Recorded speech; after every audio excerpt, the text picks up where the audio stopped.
Le squelette est la charpente de notre corps, sans lui, nous serions tout mous et ne tiendrons pas debout.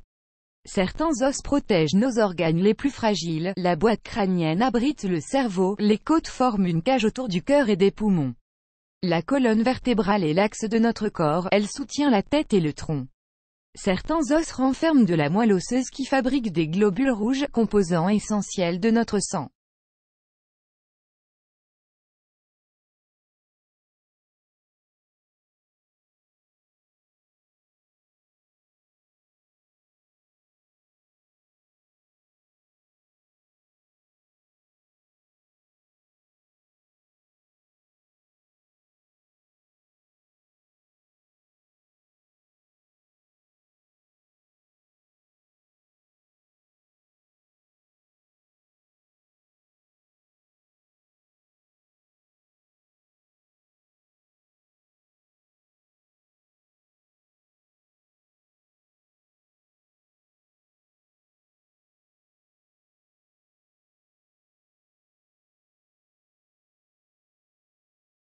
L'homme le plus grand du monde ne mesurait que 1,18 m à 21 ans. Sa croissance s'accélère, à 31 ans, il mesurait 2,18 m. À 51 ans, année de sa mort, il atteignait 2,72 m.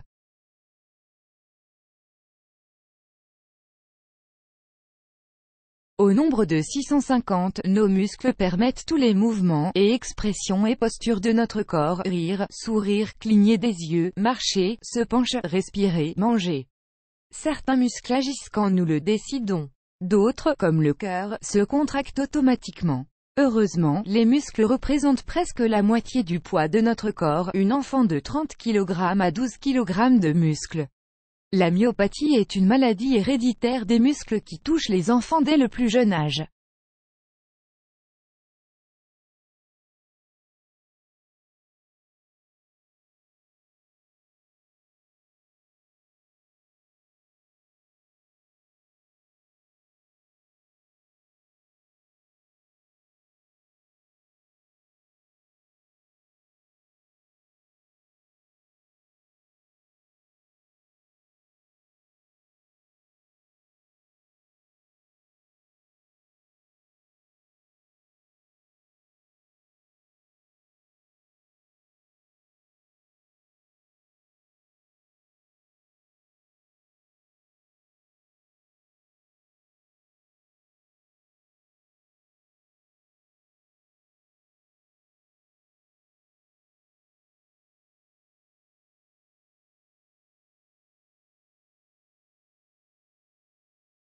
Rien que pour faire un pas, nous utilisons 200 muscles.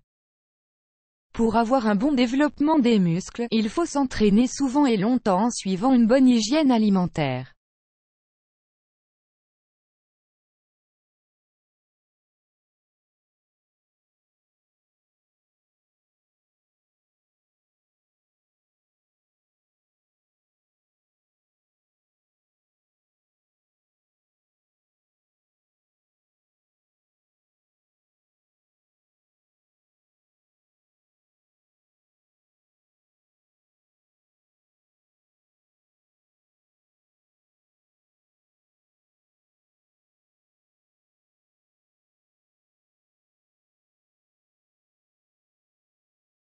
Malgré tous nos muscles, nous sommes loin d'avoir la force d'une fourmi. Si c'était le cas, nous pourrions soulever des voitures à bout de bras.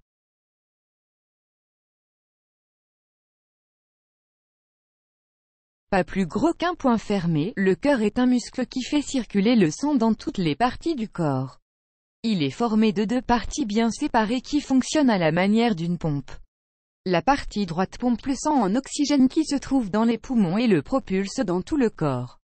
La partie gauche pompe le sang qui a livré l'oxygène dans tout le corps et l'envoie dans les poumons pour qu'il se recharge en oxygène. Les artères véhiculent le sang du cœur vers l'ensemble du corps. Les veines ramènent le sang vers le cœur.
Autrefois, les médecins pensaient que les malades souffraient d'un excès de sang.